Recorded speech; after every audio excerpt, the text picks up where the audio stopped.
G'day folks, Tracy Sheen, the Digital Guide here. Hope you're having a great day. Coming to you from MBRIT, talking all today about email marketing. Now before I do, a little bit about me. This is my 30th year. I know I don't look a day over 20, right? 30th year doing this stuff. I've been working in retail and marketing for a very long time and I've seen a lot of changes. I'm a trained copywriter. I've also worked in a number of large marketing and sales firms. So basically I learnt my tools of the trade on the fly. I've also been a self-employed business owner for more than a decade now. So I'm doing exactly what you do every day. And these days I spend all my time doing this kind of stuff. I teach, I train, I speak, I write, I podcast, and I get to do all the fun stuff learning about the technology so you don't have to go down the rabbit hole yourself. So let's talk a little bit about email marketing 101, often called EDMs or electronic direct marketing. But really we want to talk about some stats initially. Now, if you're looking at email marketing, a lot of people think that it's kind of passé, it's done, right? We're all sick of getting an email influx in our inbox every day. The fact of the matter is that 99% of your consumers, that's your clients, are reading emails every day. Our job during the next kind of 15 to 20 minutes is to help you figure out how to get your emails, not just into their inboxes, but opened. So if we're looking at B2B companies, around 83% of us within Australia are using EDMs as part of a marketing campaign. Now, that doesn't necessarily mean that they're working well, but it's telling us that we understand the power of email marketing. So let's take a little bit of a look at email marketing, and in my opinion there's 9 key steps that you need to be looking at in order to maximise your efficiency and the chance of an open rate on your emails. So the first one we want to talk about is segmenting your lists. Now if you can segment your list, you'll improve your open rate by up to around 50%. Now, what do I mean by segmenting your list? Well, usually when we get people to sign up for a newsletter or they've been in and they've purchased something from us, we'll traditionally just put them straight into our database. Now, we may have no kind of thought about what that looks like other than they're a client. So the first thing I want you to do is start thinking about what are the different types of clients that you have. Are your clients based on location? Are they based on agenda? Are they based on a particular demographic? Are they repeat clients? Are they new clients? Are they buying something for the second or third time? Are they introducing people to you? You'll always find a segment or a list that you can put a client into. Think about the last time you went into a major retailer, someone like, if you're a female, maybe Mecca Cosmetics, for example. One of the first things they'll do is ask you your birth date. Now, why do you think that is? Because when it comes time to your birthday, you'll get an email or a text message saying, hey, we've got a gift for you, come by in store. Think about your local golf club or recreational club. Same kind of thing. They'll always ask your membership date or your birth date so they can incentivize and reward you for being a client. That's a segmentation. So think about how you can begin to segment or pop your clients into the different lists. Not so important immediately, but it's going to become handy when you talk about the next step, which is point 2, the different types of emails that are available to you. Now, there's probably 4 main types that we need to touch on here, and that's newsletters. Newsletters are, just quite simply, a bit of an update on what you're doing as a business owner. Now, they don't have to be War and Peace. They can be really quite simple. Hey guys, I'm at A1 Media today recording a instructional video. That could be as simple as it is or as long as it is. We can also talk about a lead nurture email, which is something that, you know, Tim's been in touch. Tim wants to buy something. I'm now going to send Tim a series of emails because he's read a blog or he's left a contact email on my website. In order to help Tim with the buying process, I might have a series of content, blogs, videos, etc. that I want to send him to help him make his decision and to nurture him along his pathway to spending money with me. The third type that we can use is informational. Now that's just, I've got a webinar coming up this Thursday, why don't you join me? Something really short and sweet, or hey, we've won an award. Just something really quite to the point that is often used as a bit of a buffer to keep in contact with our clients. The fourth type of email that we can use is a transactional one. That's where we're just talking about, hey Tim, thanks for popping in today. Here's some additional information based on what we talked about. Or, hey Luke, thanks for following up. Just wanted to touch base and let you know that X is happening. A purely transactional email. And they tend to happen more on a one-to-one basis than a one-to-many. So we've done segmentation of our lists, and now we've talked about the types of emails available to us. The next thing we want to talk about is what can we automate? Because often when it comes to thinking about emails, we're talking about automation and we're trying to make our life easier. But the simple fact of the matter is, the reason why so many emails are getting passed over in our inboxes is because we're automating too much. We're trying to make the system depersonalize our content. So instead of thinking about, how am I going to automate everything, think about the basic things. So a thank you email, for example. Somebody signed up to a newsletter. It's perfectly fine to have an email to go straight out to go, hey Tim, thanks so much for signing up to our newsletter. Just a quick note to say g'day, here's a blog, and keep in touch. We'll be sending you a newsletter shortly. The next type of automation that you could think about is a welcome email. So if somebody becomes a client, for example, you could send them a, hey Tim, thanks so much for becoming a client. Here's the next steps in the journey, or here's what you can expect. The next one to think about is an abandoned cart. Now this one is probably the most popular, and it's certainly the first one that I usually see set up for e-commerce businesses. So if you're selling something online, think about the last time that you were purchasing something and you got halfway through and went, oh, I'll do that later, or you've shut the computer down or something. How often you'll get an email to go, hey, did you forget you had stuff in your cart? Maybe you want to finish buying that stuff. That's an abandoned email sequence. So they're really easy to set up, and they're probably the best ones to think about starting if you're looking at automating emails. The last one you can think about in the automation sequence initially would be a follow-up. So that's just simply a client's been with you for a period of time. You might just want to send a quick check-in. So, hey Tim, I see you've been with us for a month now. Just check in to see how everything's going. Click here if you'd like to book an appointment to chat with somebody, or drop us a line if there's anything we can help you with. It's an unobtrusive way to keep in contact with your clients, but also to let them know that you're there and available for conversation if required. All right, so we've talked about segmenting our lists. We've talked about the types of emails that are available to us, and we've talked about the ways to automate. Now, the next thing we want to look at is your headline or your subject line. Now, when it comes to sending an email, we don't often think about that, that tiny little subject line that's the first thing to pop up in people's inboxes. But here's an interesting stat. 47% of emails are opened based on your subject line. So think about that for a second. If you put a little bit of time and effort into, what am I going to call this thing? What's this thing that I want to send them? Like monthly newsletter. Well, that's overwhelming. Think about how you could put a little bit of effort or a little bit of personality, dare I say, into that subject line to let people know why they should even, take you out of the inbox and give you some attention and read your email. So on average, you've got around 60 characters to play with in that subject line. So please use a bit of personality. I mean, people buy from people, right? We want to connect with the person at the other end of the email. We want to know that it's Tracy sending the email, not some automated robot. So make sure that they can tell straight away that it's you.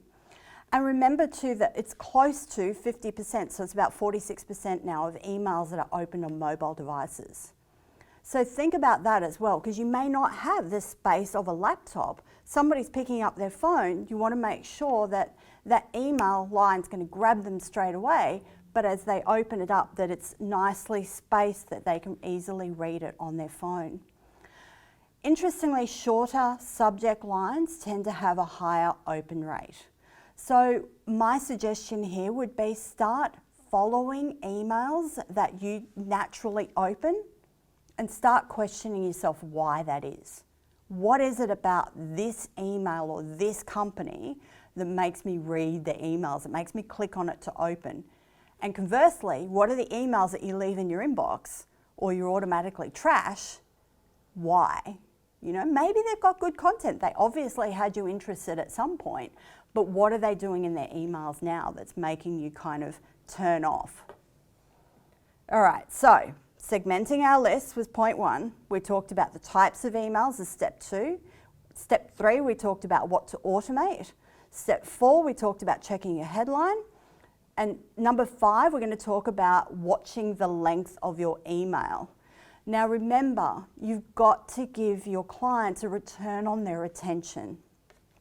Everybody is so time poor right now. Think about, you know, do you really need to be writing War and Peace? Does it need to be a 3,000 word essay that you're sending to them? Is it something that you could get across in a paragraph? Now, I've been known to never waste a word when I can give somebody a paragraph, but when it comes to an email, you know, think about what's going into the content. So I usually like to think about this as the length of the email should be relative to the subject that you're talking about. So if it's something really quick, like, hey guys, I'm running a webinar this week, that's kind of all it needs to say, right? Hey guys, I'm running a webinar this week. Here's the link. If you'd like to join me, please click on it. Love to see you there. Doesn't need to be any more. You don't need to then go on with, you know, I've run over 1,500 webinars over the last 10. People don't care. They don't care. They don't have the time. If they're already following you, they want to know what they can do right now to be a part of your network.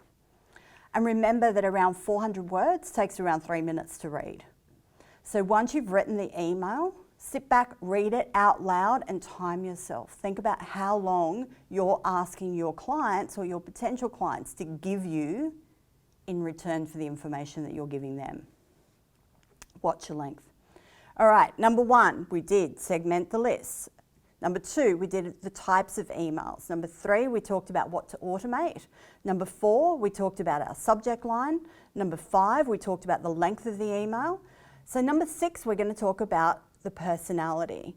Now, as I said earlier, people buy from people. We want the personality. If I ring and I speak to Tim and Tim's joking about how he sat up and watched the F1 until 1:30 this morning and struggled to get out of bed, I want those references coming across in the email. I want to know that Tim wrote that email to me. I want to know that Julie had trouble making her morning coffee this morning. You know, whatever that is, I want that personality to come across. We need to build our credibility and our authority with our clients, but we also need to know that we're connecting with the type of people that we know, like, and trust, that we want to do business with. Don't be frightened about alienating your clients. Sure, I'm not saying, you know, swear, don't get political, perhaps don't espouse your religious views, but you need to put that personality across. That's what's going to find your audience, to find your tribe, and to connect them to what you're doing. All right, so back to step 1. We've segmented our list. Number 2, we talked about the types of emails. Number 3, we looked at what to automate. Number 4, we talked about the headline. Number 5, we looked at the length of the email. Number 6, we just touched on personality. Now, number 7, sorry guys, the email's not about you. So you've got to remember, with everything that you're sending out to people, what's their return on attention? Why would they give you the time, the 3 minutes for 400 words, the 2 minutes, the 5 minutes, the watching the video? What are they getting out of this? Remember, you're their guide. You're not the hero of the story, they're the hero of the story.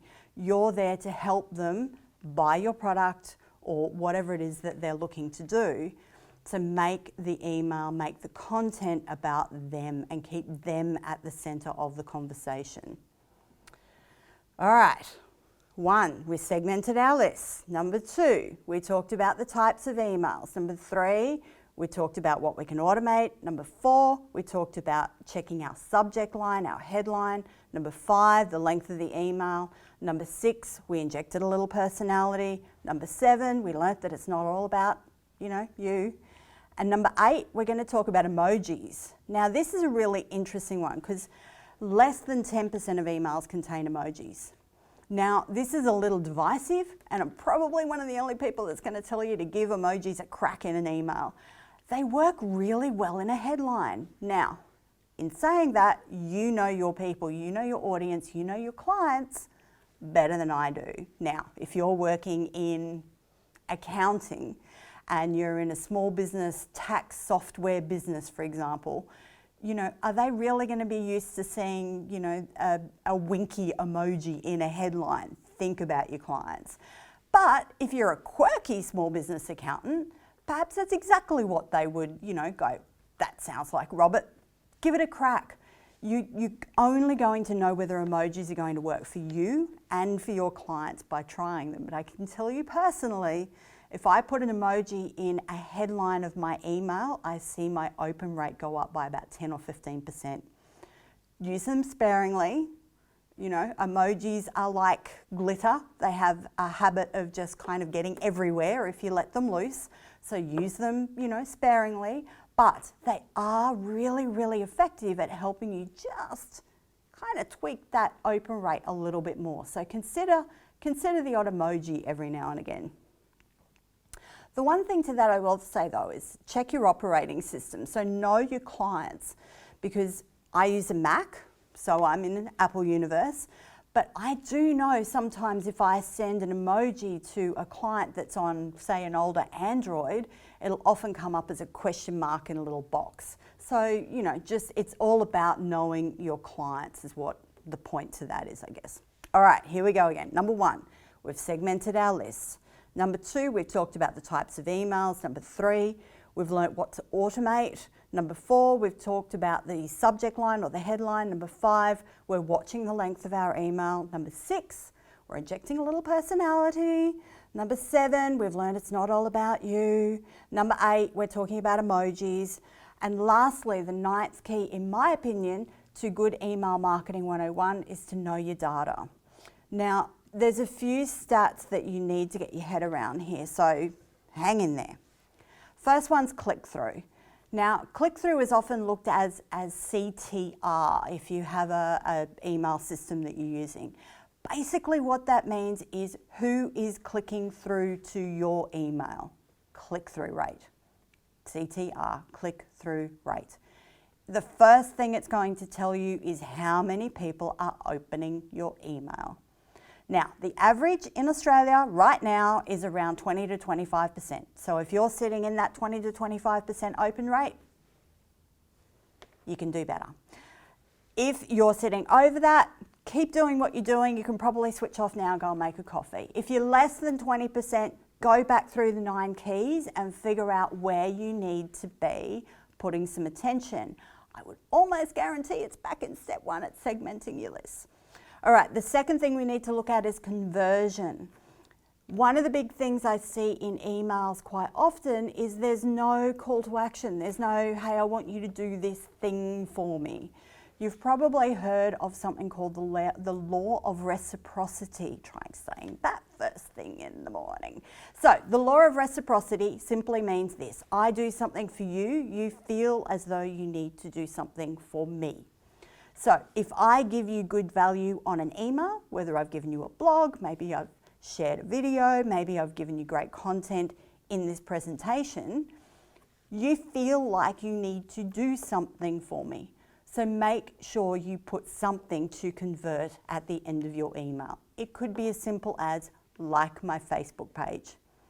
It might be give me a call, send me a message, click on this link. Make sure you give your clients something to do for you in return so you can measure the conversion rate of that email.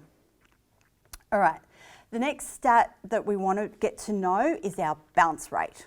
Now there's two bounces, there's a hard bounce and there's a soft bounce. Now, depending on your age, you might think of bouncing like checks, but it's in an email form. So a hard bounce is it cannot get through to the end user because that email no longer exists, or there's something kind of permanent stopping the email going through. So you want to delete that email or contact the client another way and get a different email. A soft bounce is not permanent. So it could be that the email inbox is full, or it could be that there's an issue with their server. So two ones that you need to get your head around with the bounce rate, hard bounce and a soft bounce. The last one I want you to monitor is your list growth. Now, we should all be in the end game of looking to grow our databases. That's why we're doing email marketing. The value of our business comes down to a lot of things, but the value of our business comes down to the size of our database and how engaged they are. So you want to be looking at increasing your list over time. So you want to keep an eye on, how many people are in your database and how engaged they are. And set yourself some targets that you want 5% growth, 10% growth, whatever that looks like, that's relatable for you in your industry over a period of time. All right, so just to recap, let's go back through them all so we can kind of touch on them very briefly. One, we talked about segmenting our lists. So thinking about how we can put our clients into more targeted communications. So if you work with B2B and B2C clients, for example, there's no point sending a B2C email to a B2B client. It's immediately going to put them off, and chances are they won't want to open your email. So think about how you can segment your data to create more targeted lists. And don't worry if your lists only have 2 people in them or 5 people in them at any stage, or when you're starting off, that will grow. The second thing is your type of email. So we're talking about transactional emails, we were talking about information emails, we were talking about lead nurture, that kind of thing. So the different types of emails. We talked about what to automate. So things like thank you notes, welcome notes, abandoned cart sequences. We talked about checking your subject. So remember, a shorter headline, but something with a little personality is far more likely to be opened than some long-winded, or worse still, our monthly newsletter. Stop it. Stop it. Okay. Number 5, what's your length? So how long is that email? Does it need to be that long? Can you make it shorter? Can you make it punchier? Again, you know your people, you'll figure that out. Number 6, inject a little personality. People buy from people. It's true, we need to know who we're connecting with, so make it sound like you. Number 7, it's not all about you. Okay, usually, probably, but in this instance, no, it's about your clients. Make it about your clients, keep you in the background, make them look like the hero. Number 8, consider emojis. We all love a good winky face, just make it appropriate. All HR complaints to Margaret, not my. And number 9, check your data. So get to know, is your list growing? What's your bounce rate like? Is it a soft bounce that the email inbox was full? Is it a hard bounce that you need to check the email address that you had? What's your click-through rate? Are people actually opening it? You want to get above that 25%, and then you're kind of in the really nice category. So that's kind of it. Now, I've got a challenge for you. Over the coming week, I want you to pick one of those keys, just one, and start to work on it in your business. You need to master email marketing, and we've just done the 101. So pick one key and work on it over the next week or the next month, and then move on to the next one. But I would love to hear which one you've picked. And of course, all my details will be available to you, so feel free to connect with me on Facebook and let me know which one of the keys you worked on and what a difference it has made in your business. So that's it, Email Marketing 101, confetti's flying from the sky, you've got your diploma, go forth, nail the email marketing, and I'll look forward to chatting with you again soon. Tracy Sheen, the Digital Guide. Have a great day.